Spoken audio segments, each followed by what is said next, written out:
What's up, everybody? It's Jeff welcoming you to another edition of Lyle's Figure Files. WrestleMania weekend is in the books. Mattel showed off a ton of new product, maybe not as many first in line figures that I would have liked to have seen, but some really fun additions anyway. Let's break them all down. So first up, the Ruthless Aggression line gets two new additions with Tori Wilson, an amazing figure that captured her likeness really well. She's, of course, one of the most, oh my gosh, women in the WWE history, and you got to make her look right. And I think they did with this figure. Her outfit looks great, the colors pop, and she's even got her dog. Perfect accessories. Really good figure. Cannot wait to get her to add her to my WCW/WWE Invasion era collection. Then we get JBL, who sucks. Again, Mattel just needs to scrap their formula for JBL, go with the bigger, thicker torso, and start from there, because all of his figures are too slender and really kills the likeness, because JBL was never in shape and he was never this honed, ab, ripped up dude that they envisioned, or maybe JBL dreams that he had one day way back in the past. But this figure really looks bad. His accessories are great. The head sculpt is awesome, but it does not look like JBL. And again, for him. Then we move on to Elite 104, and it's another case of a character being way too slender, totally inaccurate to how he looks. Solo Sikoa is huge. He's a big dude. He's the enforcer of the bloodline, and it looks like Mattel gave him the cruiserweight torso, which is a terrible fit for him. The rest of the outfit looks great. His UFC shorts look awesome. His feet wrapped up in tape look really good. Head sculpt's awesome, but you cannot give him this slender torso. He looks ridiculous, and clearly this figure is not the one. So then we get another Drew McIntyre, another AJ Styles. I don't really know how they can improve on either character at this point. We've had that Ultimate Edition AJ Styles figure, which was awesome. I think Mattel's cracked the formula for Drew McIntyre. All of his figures, all of his head sculpts have been phenomenal in these last three iterations of his figures. And they can't improve him until they make an Ultimate Edition one. I really think he's a character they need to put on pause for a while. Get new editions of figures like LA Knight, Out, Hit Row, Karrion Kross before we revisit another Drew McIntyre. Because there's really no improving on a really good figure, as well as they've knocked his figures out lately. Then we get Dakota Kai. Dakota's been in need of a new figure because so many of us missed out on that Royal Rumble figure.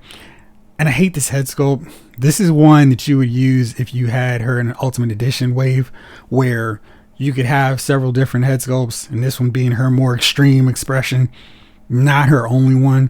And I think this really kills and throws off her likeness. Her outfit looks great, lots of colors, they pop, but again, the head sculpt's bad and really doesn't do anything else for the rest of the figure. Then we get Braun Breaker, and I think they really did a great job with him. He's got a colorful, the numbers attire, the Steiner Brothers tribute set, and then he's got a chase, which was really smart. Braun Breaker is a character who needs chases, or needs to be in every other Elite wave going forward, because he's got so many colorful attires, and I really like both choices here. And the number one may make a lot of sense later on down the road, depending on how another situation works out. I won't go into the whole moral high ground with the Rick Steiner figure. What I will say is Mattel continues to miss the boat, because if we have one version of a character, if we get one and only crack at this legend, because they're not like, this license is not like the Marvel, the DC, G.I. Joe, Transformers line. No one at Mattel is going to wake up and see, oh my gosh, He-Man has said something crazy on Twitter. We're going to have to pull all the He-Man figures now. Or no one at Toy Biz at Hasbro is going to have to worry about Flint going off on some drunken tirade, doing some crazy stuff. We're never going to have to worry about that. But with the WWE license, unless they're dead, they are flight risk to do or say crazy things that are going to lead to people going, cancel that figure. And if you have one crack, one shot to get a figure out, you got to go with their most iconic look. You can't stretch it out and hope for the best and think, all right, well, when we get to the third version of this guy, then we'll get the one that everybody wants. Let's do this offbeat, off-brand figure. We've seen that with the Dudley Boys. We saw that with Jimmy Superfly Snuka. And I think for the most part, collectors don't care about the person playing the character. They just want the figure they grew up watching, loving their matches. I think maybe there's two cases Snuka and Chris Benoit, where they're really off the table. But if you look at some other characters who have multiple figures, who have really serious transgressions in real life, they're still getting figures. Ultimate Warrior, Hogan, even Stone Cold if you want to go up there. But I don't think Rick Steiner is any worse, better than these guys. I hope his figure doesn't get canceled. I don't care about the guy playing Rick Steiner on screen. I just want the dog-faced gremlin on my set, in my display. And this version, this 1999 dog-faced gremlin version, is not the best choice. I would have preferred a Varsity Club version, Steiner Brother, or even just solo run Rick Steiner. Not this old WCW's about to go out of business version of Rick Steiner, because clearly that's not the highlight of the dude's career. So then we get Elite 105. This features a new Johnny Gargano figure. He's needed some new ones because it's been a while since his last one, so I'm cool with this. The attire looks really good, and I think the head sculpt is really awesome. It's too bad Mattel couldn't have worked out a way to get a 4-pack of the way back when that was still a thing, because I would have really happily gotten that. Now we get this weird Austin Theory head sculpt. Still waiting on a better Elite version of Indy Hartwell and a better version of Candice LeRae. So anyway, at least we got Johnny, the patriarch of the way. So then we do get a couple of new figures. We get Carmelo Hayes, and Carmelo is cool. I really love that dude from his run in NXT. His profile in the promotion is probably going to go up even higher. So hopefully this means this is the first of many Elite versions of him coming down the road. Then we've got Dominic the Con Mysterio in his Judgment Day look. I cannot wait for Mattel to get that WrestleMania look. That was such a sweet attire. It's one of those like, I need that in figure form ASAP. And this one probably isn't that look. It's his early Judgment Day attire, if I was willing to bet. And I think that's cool because we'll have Judgment Day in figure form completed. So that's a faction that's wrapped up really quickly, and gold star for Mattel for doing that. And then we get Io Sky. So that means we've got 2/3 of Damage Control. Still waiting on that Bailey. Io had a really great Elite figure. This one probably will be even better because she's got double jointed elbows now. Really curious to see what the paint job will look like on this, but I like Io, so hopefully her figure turns out as well as her first Elite version. Then we got an updated Braun Strowman. Braun was probably overdue for a new Elite figure, so now you can have him team up with Ricochet. They can be the one and only tag team sitting front and center in your display. So that'd be cool to see him get a new updated figure. The Mattel showed off a Rocky Maivia flashback early 1996 Survivor Series look. I love that figure. I thought it was so cool, and it makes for a really great evolution of the Rock character or figure in your collection, because you got that, and then you got the Nation version, then you got the great one, you got Hollywood Rock, then you got him beating John Cena, and all these different versions of Rock.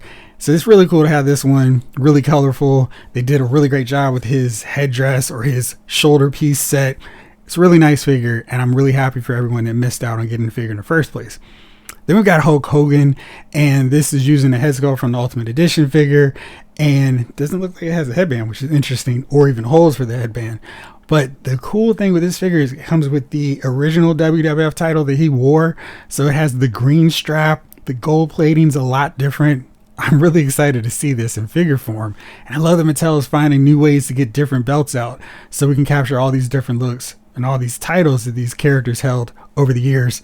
Unfortunately, he comes with the Velcro American made shirt, so it's not the cool new updated ones with no nasty Velcro on the front.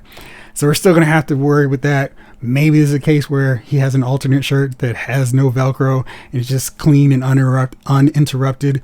I would love that, but I'm definitely in for this for the green strap title. Mattel is upgrading their Build-A-Figure program. No longer just managers or valets or commentators, ring announcers. Now we're getting wrestlers. And that downside is that we're probably going to have to buy all 4 of these guys to get a cool figure, but it's okay because now we're finally getting wrestlers to supplement our rosters. So we're going to see that with the Survivor Series line. And this features Shawn Michaels with his oh so ugly brown tights, the Page Boy haircut, the world title. This is kind of fun to see this look because, again, like The Rock, we'll have all these different evolutions of Shawn Michaels in figure form, and the Page Boy style from his comeback, the one that we never thought was going to happen, is a really important look for him. So that's really cool to see this in figure form. That'd be a good addition. Then we've also got Charlotte Flair, because you can't go too long without having a new Charlotte. She's got braids in her hair, so that's kind of a nice, fresh look for her. She's got the world title because Charlotte always has the world title. And this is the white and blue, whatever version. I guess that's a SmackDown look. Anyway, so she looks like she'll be a good addition to the line. All that cool elite articulation, so that'd be cool for her. We get Jerry the King Lawler. And again, the red and black attire that Mattel seems to love so much for their Jerry Lawler figures. He just has one, that blue and white New Generation era that does not have the red and black color scheme. This one makes more sense because this is more of a commentator Lawler look. He comes with his ring jacket. I'm not sure, it looks plastic, so it means that he's probably not going to be able to hold the mic or sit at the table comfortably. So I hope they figure out a way to make that work a little bit better, because he's just going to sit at the commentary table with our old, outdated JR, not being able to move or do anything or even make the puppy's expression, which would have been a nice addition for him. He probably should have puppy's hands or whatever. That'd be fun.